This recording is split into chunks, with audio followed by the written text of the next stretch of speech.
কুমিল্লা আড়াইওড়া উত্তরপাড়া এলাকায় মোটরসাইকেল নিয়ন্ত্রণ হারিয়ে ৩ জন নিহত হয়েছেন। রোববার রাত ১টার দিকে কুমিল্লা সদর উপজেলা পালপাড়া আড়াইওড়া এলাকায় এই দুর্ঘটনা ঘটে। দুর্ঘটনায় নিহতরা হলেন সদরের আড়াইওড়া গ্রামের খলিল রহমানের ছেলে আহাদ রহমান, বুড়িচং উপজেলার নিমসার শিকারপুর গ্রামের জাকির হোসেনের ছেলে মোহাম্মদ ইমন হোসেন, বুড়িচং উপজেলা ভুবনগড় গ্রামের মৃত মনির হোসেনের ছেলে ভিডিও ক্যামেরাম্যান মিনহাজুল ইমন। নিহত আহাদের মামা পাপন জানান, আড়াইওড়া মধ্যমপাড়া এলাকায় এক মামার বিয়ের অনুষ্ঠান থেকে ভিডিওগ্রাফার মিনহাজুলের বাড়ি পৌঁছে দিতে যাচ্ছিল আহাদ ও ইমন। যাওয়ার পথেই এই দুর্ঘটনা ঘটে। এতে ৩ জনই মারা যায়। কুমিল্লা কোতোয়ালি থানার ভারপ্রাপ্ত কর্মকর্তা মহিনুল ইসলাম বলেন, বিয়ের অনুষ্ঠানে দাওয়াত খেতে এসে রাত ১টায় মোটরসাইকেল নিয়ন্ত্রণ হারিয়ে বিদ্যুতের খুঁটির সাথে ধাক্কা লেগে ঘটনাস্থলে নিহত হন ৩ জন। তিনি বলেন, কুমিল্লা আদর্শ সদর উপজেলার আড়াইওড়া এলাকার বগা মিয়ার বাড়িতে বিয়ের হলুদ অনুষ্ঠান শেষে মোটরসাইকেল নিয়ে পালপাড়া গোমতী নদীর পাড়ের দিকে দ্রুত গতিতে যাওয়ার সময় বিদ্যুতের খুঁটিতে ধাক্কা লেগে এই মর্মান্তিক দুর্ঘটনা ঘটে। পুলিশ ঘটনাস্থল থেকে দুর্ঘটনা কবলিত মোটরসাইকেলটি উদ্ধার করেছে। নিহতের মরদেহ কুমিল্লা মেডিকেল কলেজ হাসপাতাল মর্গে প্রেরণ করা হয়েছে। ময়নাতদন্ত শেষে নিহতের পরিবারের কাছে হস্তান্তর করা হয়েছে। এই ঘটনায় একটা মামলা হবে। নেত্রকোনা জেলার কেন্দুয়া উপজেলায় বিভিন্ন এলাকায় জন্ম নিবন্ধন বিষয়ক সচেতনতা সৃষ্টি করতে মাঠ পর্যায়ে কাজ করে যাচ্ছেন কেন্দুয়ার ইউএনএ ইমদাদুল হক তালুকদার। বুধবার বিকেলে কেন্দুয়া উপজেলার দলপা ইউনিয়নে বিভিন্ন গ্রামে বাড়ি বাড়ি ঘুরে জনমানুষকে জন্ম নিবন্ধন বিষয়ে সচেতনতা বৃদ্ধি করতে সচেতনতামূলক বার্তা ও পরামর্শ প্রদান করেছেন। এছাড়াও তিনি কেন্দুয়া পৌরসভা সহ উপজেলার বিভিন্ন এলাকায় ধারাবাহিকভাবে টিম ওয়ার্কের মাধ্যমে এই বিষয়ে কাজ করে চলছেন। নিয়মিতভাবে বিভিন্ন এলাকায় উপজেলা নির্বাহী অফিসার, সহকারী কমিশনার, উপজেলা সমাজসেবা কর্মকর্তা, পুলিশ, ইউনিয়ন পরিষদের প্রশাসনিক কর্মকর্তা সহ উপজেলা প্রশাসন কেন্দুয়া টিম জন্ম নিবন্ধন বিষয়ে সচেতনতা বৃদ্ধির লক্ষ্যে অনিবন্ধিত বাচ্চাদের বাড়ি বাড়ি গিয়ে সচেতনতামূলক বার্তা ও পরামর্শ প্রদান করে চলছেন। এ বিষয়ে কেন্দুয়া উপজেলার নির্বাহী কর্মকর্তা বলেন, এ ধারা সমগ্র উপজেলায় অব্যাহত থাকবে। এ বিষয়ে সর্বস্তরের নাগরিকদের সহযোগিতা কামনা করছেন তিনি। গাজীপুরের কালিয়াকৈর উপজেলায় গো ছাত্রা সরকারি প্রাথমিক বিদ্যালয়ের জমি দখল করে সীমানা প্রাচীর নির্মাণ ও বিদ্যালয়ের মাঠে বাঁশের বেড়া ও চারা রোপণ করার অভিযোগ উঠেছে। জানা গেছে, উপজেলার গো ছাত্রা সরকারি প্রাথমিক বিদ্যালয়টি 1937 সালে প্রতিষ্ঠিত হয়। দলিল অনুযায়ী বিদ্যালয়ের মোট জমির পরিমাণ 37%, 25%। এর মধ্যে 19% জমি বিদ্যালয়ের দখলে নেই। এলাকাবাসীর অভিযোগ, সম্প্রতি ওই এলাকায় প্রভাবশালী শওকত হাসান খান ও তার ভাই অবসরপ্রাপ্ত সেনা কর্মকর্তা মহসিন আলী খান শিক্ষা প্রতিষ্ঠানের জমির সীমানা নির্ধারণ না করে তার মালিকাধীন আশা রিসোর্টের সীমানা প্রাচীর নির্মাণ করেছেন এবং বিদ্যালয়ের মাঠে বাঁশের বেড়া দিয়ে চারা রোপণ করেন। এই বিষয়ে বিদ্যালয়ের প্রধান শিক্ষক সালমা বেগম উপজেলা নির্বাহী কর্মকর্তার কাছে লিখিত অভিযোগ দাখিল করেছেন।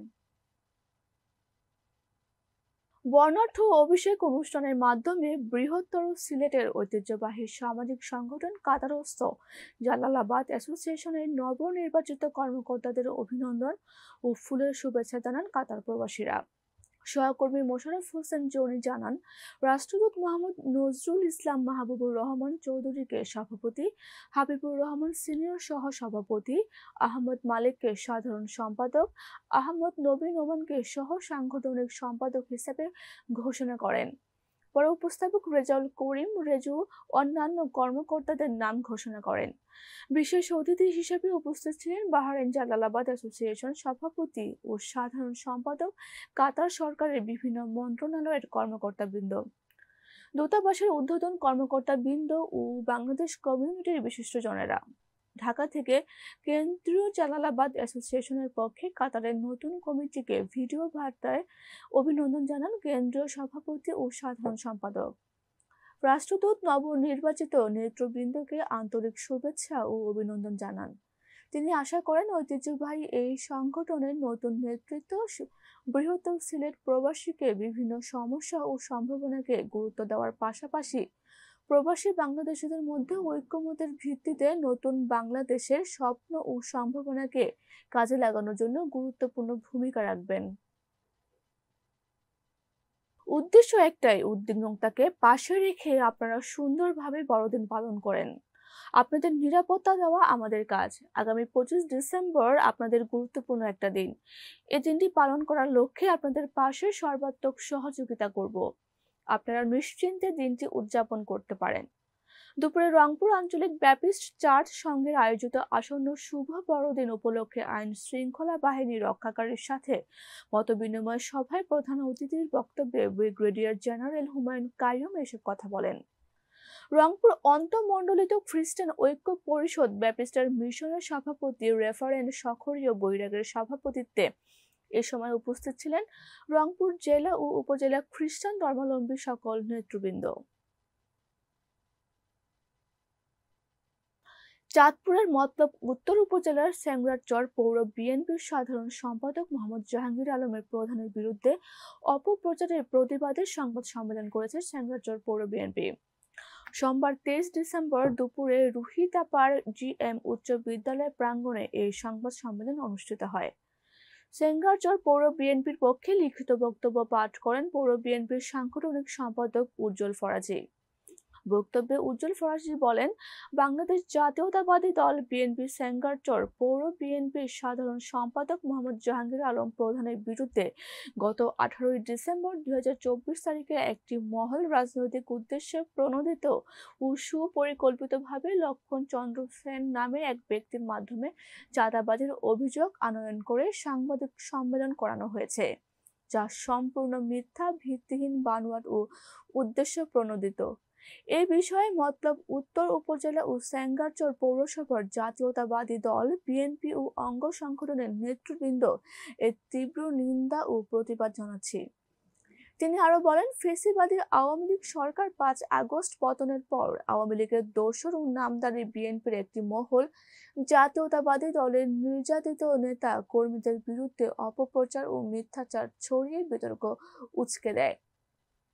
ক্রমেই পরিষ্কার হয়ে আসছে ওই ফেসিবাদী আওয়ামী লীগের দোসর বিএনপি নেতা কর্মীদের বিরুদ্ধে ঘৃণ্য ষড়যন্ত্র নীল নকশা আঁকছে। আর তা সফল করতে গিয়ে সেংরারচর পৌর বিএনপির সাধারণ সম্পাদক মোহাম্মদ জাহাঙ্গীর আলম প্রধানের বিরুদ্ধে জৈনিক ব্যক্তি দিয়ে সংবাদ সম্মেলন করানো হয়েছে।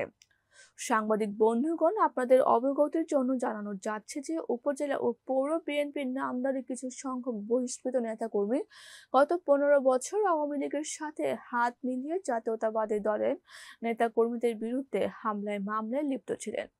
তারাই আবার বর্তমান সময়ে দলের মধ্যে অবস্থান ফিরে আসার জন্য পৌরসভায় দলীয় সাধারণ সম্পাদকের বিরুদ্ধে প্রশ্নবিদ্ধ করার জন্য ও দলের ভাবমূর্তি বিনষ্ট করার লক্ষ্যে ওই বহিষ্কৃত ব্যক্তির অপকৌশল হিসেবে মিথ্যা ও বানোয়াট সংবাদ সম্মেলন করানো হয়েছে। আমরা এর তীব্র প্রতিবাদ ও নিন্দা জানাচ্ছি। বিএনপি নেতা আলমগীর সরকার বলেন, যারা এই অপপ্রচারের সাথে সংশ্লিষ্ট রয়েছে তাদেরকে পূর্বে দলীয় শৃঙ্খলা ভঙ্গের কারণে বহিষ্কার করা হয়েছিল এবং তাদের সাথে বিএনপির নামধারী কয়েকজন চাঁদাবাজ ও সন্ত্রাসী কার্যকলাপে জড়িত রয়েছে, তাদের বিরুদ্ধে সাংগঠনিক ব্যবস্থা নেওয়ার জন্য ঊর্ধ্বমহলে জানানো হবে। একটি কুচক্রী মহল সেংরারচর পৌর বিএনপির সাধারণ সম্পাদক জাহাঙ্গীর আলম প্রধানের গভীর ষড়যন্ত্র করছে। রুহিতাপাড় জিএমপি উচ্চ বিদ্যালয়ের প্রধান শিক্ষক হুমায়ুন কবির বলেন, গতকাল রাতে আমাকে একজন মোবাইলে কল করে বলেছে যাতে সংবাদ সম্মেলন না হয়, আর যদি হয় তাহলে 2-1টি মার্ডার হয়ে যাবে। বিষয়টি আমি মতলব উত্তর থানার ভারপ্রাপ্ত কর্মকর্তাকে জানিয়েছি।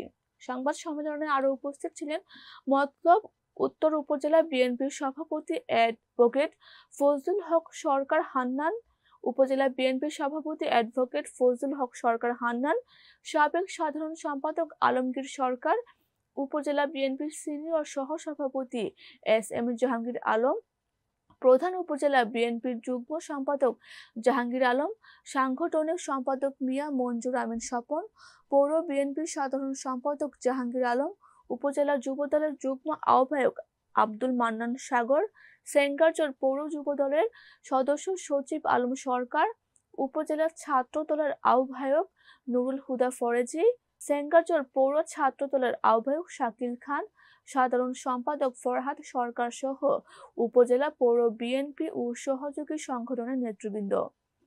এ সময় সাংবাদিকদের বিভিন্ন প্রশ্নের জবাব দেন উপজেলা বিএনপির সাবেক সাধারণ সম্পাদক আলমগীর হোসেন সরকার।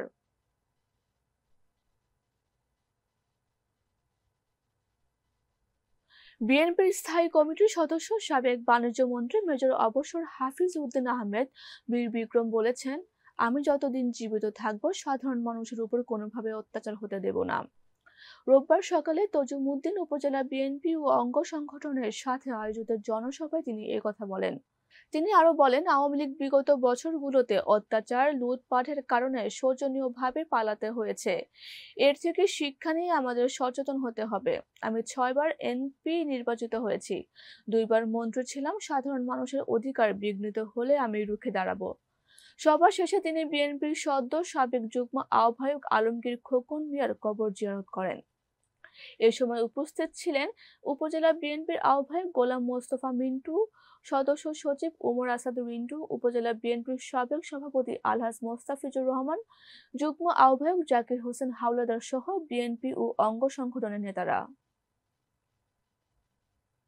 ঠাকুরগাঁয়ে বালিয়াঢাঙ্গি প্রেস ক্লাবের আয়োজনে 2 শতাধিক শীতার্তদের মাঝে শীত বস্ত্র বিতরণ করা হয়েছে। রোববার বিকেলে বালিয়াডাঙ্গি সরকারি বালিকা উচ্চ বিদ্যালয় মাঠে এই শীত বস্ত্র বিতরণ করা হয়। এতে প্রধান অতিথি হিসেবে উপস্থিত ছিলেন উপজেলার নির্বাহী কর্মকর্তা পলাশ কুমার দেবনাথ। বালিয়াডাঙ্গি প্রেস ক্লাবের সভাপতি এম নুরুল ইসলামের সভাপতিত্বে বক্তব্য দেন বালিয়াডাঙ্গি থানার ওসি শওকত আলী সরকার, উপজেলা প্রকল্প বাস্তবায়ন কর্মকর্তা সামিয়াল মার্ডি, বালিয়াডাঙ্গি প্রেস ক্লাবের সহসভাপতি রশিদুল ইসলাম, সাংগঠনিক সম্পাদক ইলিয়াস আলী, কোষাধ্যক্ষ মাজিদুল ইসলাম হৃদয় প্রমুখ। এ সময় উপজেলা সহকারী কমিশনার ভূমি মোহাম্মদ আরাফাত হোসেন, বালিয়াডাঙ্গি সরকারি বালিকা উচ্চ বিদ্যালয়ের প্রধান শিক্ষক জাহাঙ্গীর আলম, বালিয়াডাঙ্গি প্রেস ক্লাবের যুগ্ম সাধারণ সম্পাদক জানি আলম সহ সাংগঠনিক সম্পাদক নুরে আলম সাদ্দাম, সদর সম্পাদক হাসান আলী সহ অন্যান্য সদস্যরা উপস্থিত ছিলেন। উপজেলা নির্বাহী কর্মকর্তা পলাশ কুমার দেবনাথ তার বক্তব্যে বলেন, সীমান্ত ঘেঁষে উপজেলার শীতার্ত মানুষগুলোর কষ্টে লাঘব করতে গণমাধ্যম ও উপজেলা প্রশাসন একসাথে কাজ করছে। স্থানীয় বিত্তবানদেরকেও শীতার্তদের সহযোগিতায় এগিয়ে আসার আহ্বান জানান।